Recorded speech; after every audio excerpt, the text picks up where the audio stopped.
All right, so you've decided you want to make a Shopify store, right? But you don't know what the first step is. Are you getting an LLC? Are you getting a domain? Are you looking at logos? Are you doing product research? Well, in today's video, we're going over the highest return on investment activities you should be doing with your time to fast track your success when starting a Shopify brand. So what if I told you only 20% of the daily work you're doing on e-commerce is actually moving you closer to the end goal of launching a brand, scaling a brand, but the other 80% of the work that you're doing is really just busy work that's not getting you anywhere. Hey everyone, welcome back to the Ecom Freedom YouTube channel. My name is McKay Rasmussen. I'm one of the mentors in the Ecom Freedom Shopify group. And in today's video, we're going over time management and the exact activities you should be working on to focus on the 20% that actually moves the 80%. So if this is the first time you're hearing of it, let's hop into my computer and let me show you more about it. What is the 80-20 rule? So the 80-20 rule is a principle that states 80% of all outcomes are derived from 20% of causes. It's used to determine the factors, and essentially what this is saying is, for example, the pie chart above is if you have 100% of your daily effort, right? Well, 20% of that effort is actually producing the majority of the result. In today's video, we're going over each stage of the game in what you should be doing before you have found a product, once you found a product, and then afterwards when you are building and scaling your brand. And I'm going to be giving you this 20% slice right here. I'm going to be showing you what these activities are compared to the 80% that is more so just like busy work, things that don't really move the lever and that get you closer to your end goal. Let's hop over here to our first Venn diagram chart, and in the middle you'll see the highest ROI activities, and on the outside you'll see things that are low return on investment. So in the beginning, the highest ROI things when getting started are going to be things like, and the first thing I have written is reading/listening to books and building upon your foundation or fundamentals of marketing. Now, this is important because if you don't have any prior knowledge in e-commerce, you don't really know what the end goal is. You don't understand how to sell a product to a customer or why customers buy products. So it's important to kind of build on your knowledge and understand that customers are buying ideal outcomes and that they buy based on emotion and reinforce that purchase with logic. So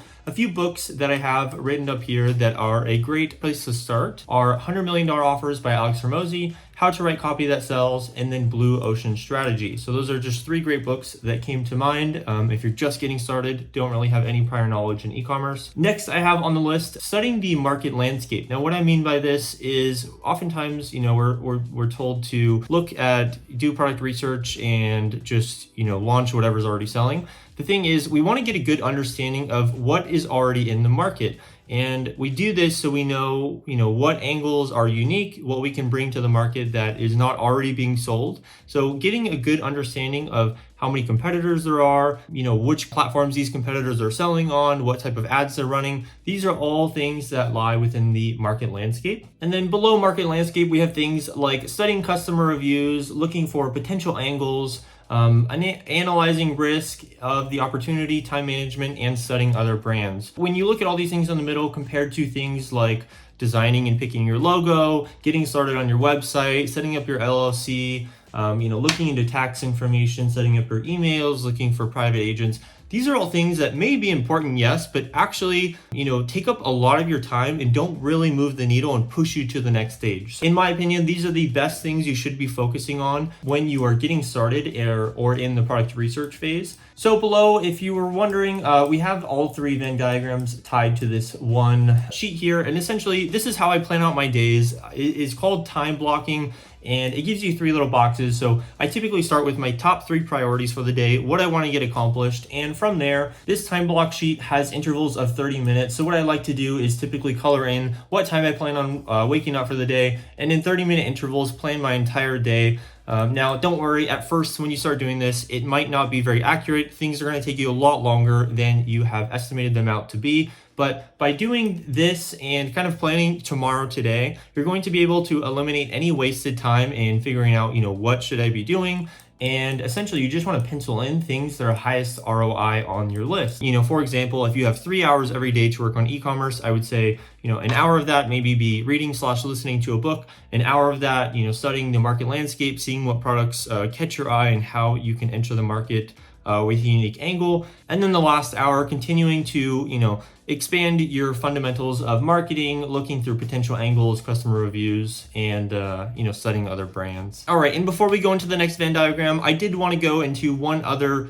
route and kind of dive deeper into what risk analysis actually is. Now, oftentimes what I've noticed is beginners can oftentimes look over or glance past certain types of risks within this business model. And I wanted to go over a risk analysis chart that I made for the video. So essentially what we have here is this chart. And on the bottom, we have the severity of worst case scenario. And then on the left, going upwards, we have the probability of the desired outcome. Now, this risk chart is going to be different for every person because every person will have a different starting capital, will have different knowledge going into e-commerce, and a variety of other things that will affect how this chart lays out. I just wanted to create a quick persona of, for the video, what we're going to be going over. For this chart, we're going to be going over someone that is a beginner who has very little or basic experience in e-commerce, has about $2,000 saved up, and is able to save about $300 a month. These are important because if you have a larger budget versus a smaller budget, and then depending on how much money you can actually put into your savings every month, will kind of depend on what type of opportunities you need to be looking for in the market. And we have this little,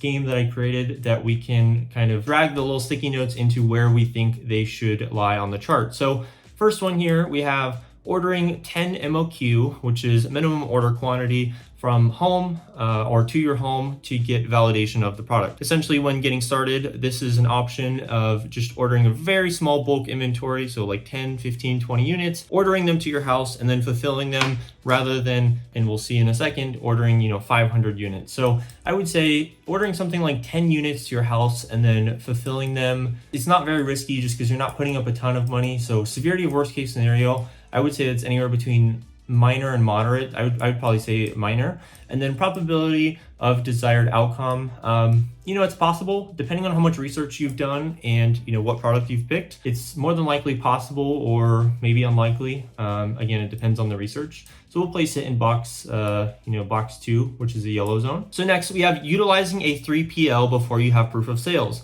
So what a 3PL is, for those of you who do not know, it is a third-party logistics warehouse. So essentially what the sticky note is saying is utilizing a third-party logistics before you have any proof of sales. This is one unique thing we can talk about on the Shopify side, just being that we have the option to drop ship rather than order in bulk right up front. So this kind of gives us a leg up and some extra room to wiggle if we do not have a larger starting budget. So I would say utilizing a 3PL right out of the gate before you have any sales history or any type of sales experience or running ads on Facebook or Instagram. So I would say this is probably more so on the significant side in terms of severity of worst case scenario. It would depend on how many units you order, but again, 3PLs can be very costly. So I would probably rate this more so on the significant. And then probability of desired outcome. Again, if you don't have any sales validation, I would think this is probably somewhere in the middle between being unlikely that you're going to just launch, your product's gonna kill it, and or at least without any direction or feedback from what you're actually doing. So I'm gonna put this probably in the middle between moderate and significant, because it all just depends on how many units you would be ordering. And then the last one for this gray section here, we have paying for paper inserts rather than a large MOQ when starting. So what I meant by this when I typed it out was oftentimes when you're going to bulk order, your supplier will ask you to purchase a higher minimum order quantity to get your logo on the products. But one thing you can do, or different, ways to think about it, is you could just pay, $100, $200 to get paper product inserts with your logo instead of getting them on the product itself. And this one, it doesn't cost that much money rather than ordering, a ton of products in bulk just to get your logo on it. So I would say severity of worst case scenario, you lose $100, $200 just getting paper inserts. That way it's branded. Probability of desired outcome. So while doing paper inserts probably boost the brand affinity for my customers, I would say so. So I'd put this between, this is probably a good idea. So very low risk, probability of desired outcome. It's very possible that this will help my whole brand affinity. So that one is going to go between possible and very likely. And then moving on, we have $2,000 investment for a brand new product with 500 units. So again, you have to remember everyone's story is different. In my case, this persona I have is someone that is a very new to e-commerce and only has $2,000 saved up. So I would say investing $2,000 into a brand new product that you have invented or thought of, I guess, I would say is pretty significant. You're putting all your eggs in one basket, and depending on how much research you have, you could maybe say possible. But I would definitely rate this more so in the unlikely category. Just again, without prior knowledge or guidance, putting all your eggs in one basket and kind of hoping for success. So I'd say that the risk is, basically in the red here. Dropshipping a cyclical product, making your own content. Now this one's interesting because I'd like to know where you would place it. So let me know in the comments. Cyclical product is essentially just like every Christmas, every holiday season, there are products that come up every single year and sell every single year. And now, while we never advise to just copy and paste products, making your own content, let's say if all of your competitors are just ripping content off of CJ Dropshipping or Alibaba and it's all generic content, but you wanted to go the extra mile, order the product sample, create your own content, add your own twists on it. This could be a very good way to, I guess, mitigate risk, just being that it is cyclical and it does sell and it has been proven to sell. So in terms of severity, worst case scenario, if you're drop shipping the product, you're not investing much money up front. So I would say the risk is more on the minor side. And then probability of desired outcome, I would say is more so possible, just because if it is already proven and you're just essentially adding your own unique twists, it is more so just like, what is your twist? How are you going to be able to stand out from the competitors already selling it? So I'm going to go ahead and put this one more so in the very likely, just being that it's proven and you're basically just improving on the marketing angles or the content that's already out there, right? Utilizing a unique marketing angle to differentiate. By utilizing a unique marketing angle, we are alleviating the fact that, okay, so we might not have to bulk order, we might be able to differentiate on the marketing angle alone, which will save us in costs because we can, drop ship the product again and just use our marketing angle to stand out. So we're going to go ahead and put this risk as minor,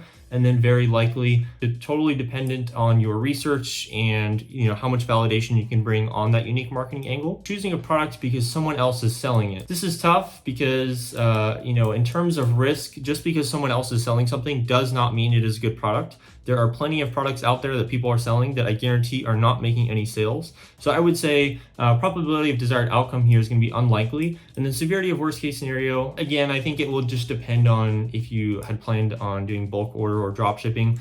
Either way, it doesn't seem like there was much research for choosing a product just because someone else is selling it. So I would say it's probably unlikely and between moderate and minor.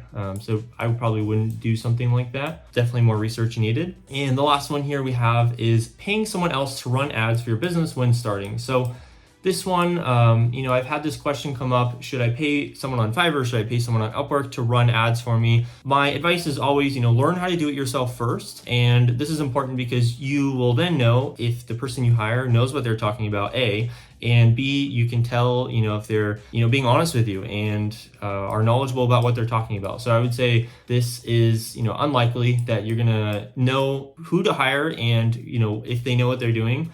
And the risk is pretty significant because oftentimes, hiring someone to run ads for you, if you've never ran ads yourself, it's going to be expensive. More than likely, they're not going to know what they're doing, and it's just going to cost your business money. Now, like I said before we started this activity, everyone's risk analysis chart is going to look different, but I do think taking something like this into account when you're, thinking of, well, what is my overall budget? What type of opportunities am I looking into? Am I putting a majority of my savings into this one opportunity, all my eggs in one basket? So it's just good to get your brain thinking on what you should be looking for in the market. I know when I was starting, I didn't have a ton of savings, so I was always looking for those unique opportunities that was like, well, I can drop ship this product and use this unique marketing angle. That way I don't have to order in bulk and I can have proof of concept before I actually put a ton of money up front. Definitely good to keep in mind, maybe make your own. But continuing on with our Venn diagrams, and really quick, I also have this as well, the power of tiny gains. So I often tell students, if you can just learn one new thing every single day,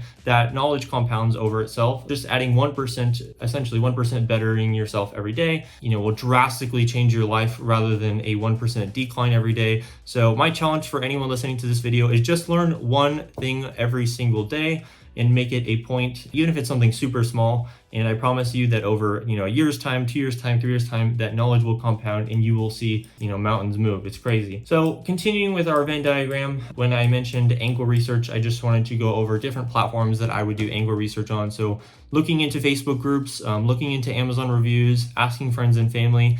And if you wanted more information on different marketing angles, definitely check out my last video where I go over going through Amazon reviews, finding unique marketing angles, and then showing you brands that have capitalized on those angles. So definitely check that out. Moving along, we have once you have found a product or a product market fit. So essentially this means once you've found a product and you've started marketing it, you're getting sales and you have some traction, right? So what is the 20% activities that you should be focusing your time on rather than just busy work? So what we have here is, without a doubt, split testing ad creatives. Is going to be one of the biggest levers you can pull in your business, just being that ad creatives are such a key, aspect in running ads on Facebook, Instagram, TikTok. So I'd say split testing ad creatives, brainstorming different compelling offers.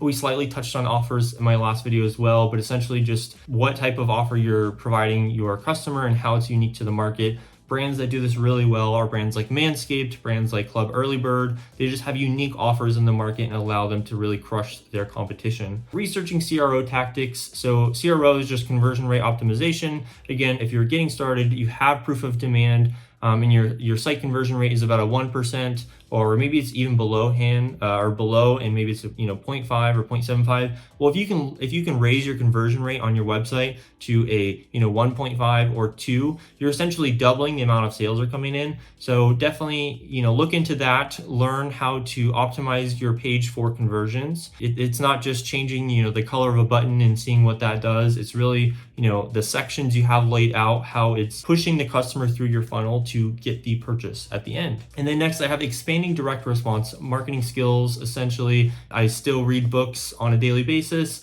I still try to better my own marketing skills on a daily basis. So I wouldn't say you ever really reached this like, oh, well, I know everything. I don't have to continue to expand my knowledge. So again, like I said earlier, continuing to compound, learn one new thing every day. And then we have profit first daily tracking. So this is a mistake I made when starting out. Make sure you are daily tracking all of your expenses, and I mean all of them. Like, go through your credit card, figure out how much Gmail is charging you to have that custom email, and all of your different expenses, so your net profit at the end of each day. Because what is most important in this industry is not revenue, but profit, because that is why we're here. So profit tracking and making sure your business is making a net profit at the end of the month. Next, we have boosting your average order value. So if you're selling a product for, let's say, $29.99 and you want to boost your average order value, essentially you would do, offer upsells or basically cross sales on the back end to get your customer to spend more with you. So I covered this in my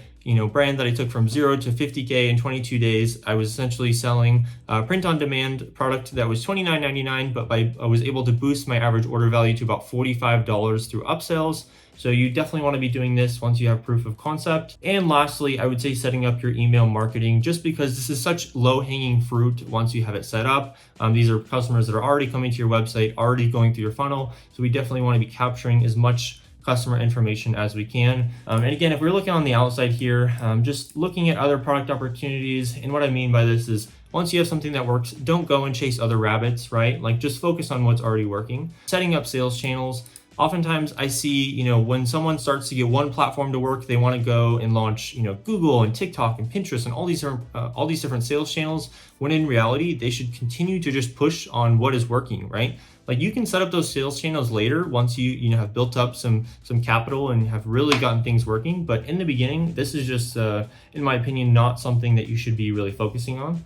Same thing with expanding your product line too fast. In the beginning, when you first hit that proof of concept, you just want to hit the ground running and continue scaling what is working. Moving on to our last and final stage, we have scaling and building out your brand. All right, so where should you be putting your time in this final diagram here? So highest ROI activities, I have finally, yes, setting up omni-channel marketing.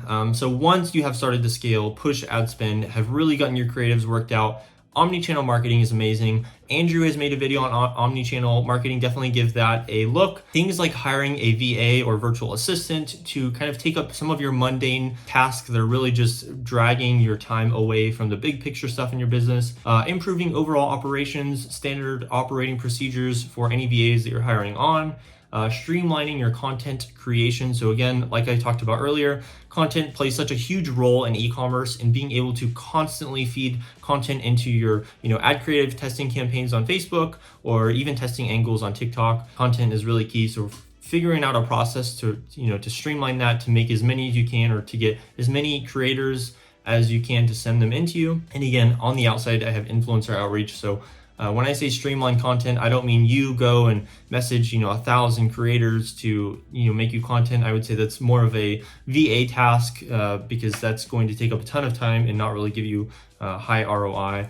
And then we have automate tasks, expand product line, and focus on LTV. So again, LTV is something like lifetime value, essentially increasing the amount of money customers spend with you over the course of their life, just to increase your return on investment for your ad dollars, being that you're already paying to get these customers to come onto your website, buy your product. And things like setting up email marketing and cross-selling is a great way to boost lifetime value. So don't be wasting your time on fulfilling packaging orders and supplier communications, replying to customer service emails. These are all things that can kind of be outsourced and delegated once you have started scaling your brand and pushing it to the next phase. I have all 3 of these lines moving to my time box, because at the end of the day, planning out your day is one of the most important aspects I can kind of give you here, and it will make the biggest difference in your day to day. All right, so for those of you who stayed till the end of the video, I did promise at the beginning of the video 2 extra, tools or websites I use to help me within my brands. So the first one here is called, I guess you pronounce it Milled or Milled, I don't really know, but essentially this website, milled.com, is a great resource for those of you doing email marketing. Essentially, it has saved a ton of the large brands' emails. So if you see right here, we have Purple, I can click on it. And this website has saved a majority of Purple's, emails, different emails they've sent for, I think right now they're sending, early Black Friday things, or, Cyber Monday. So it's just a great resource to have to kind of view different brands' email marketing and what their overall structure is for the layout. Definitely recommend this website. I use it all the time. So the last and final resource I wanted to share with you today is plr.me. What this stands for is private label rights.me. And what that means is these are, resources you can come on here and buy for fairly cheap and rebrand for your own brand. And it's a ton of useful information. So they have everything from ebooks to audio, video. They have a ton of different things. And you can just go type in, so if you're doing a workout brand, type in workout space PLR on Google, and you'll get a ton of different websites. I like plr.me, it's one of the main ones, but you could come on here and, just like Club Early Bird does, look for maybe an article, a blog article, or even an ebook that will help your brand. And you can kind of bundle it in with a freebie. So, buy this product and we'll give you this free ebook on how to, wake up and be productive. So they have a ton of different resources on here. Or at the gym, let's see, healthy tips for daily workouts. And you essentially just go on here and you can rebrand it after you purchase it, download, and they're relatively cheap. So, this one's $2 and it comes with these articles here. Definitely check out plr.me and the other resource. So if you've learned anything from the video, definitely give me a like, subscribe, and thank you for watching, and have a great rest of your day.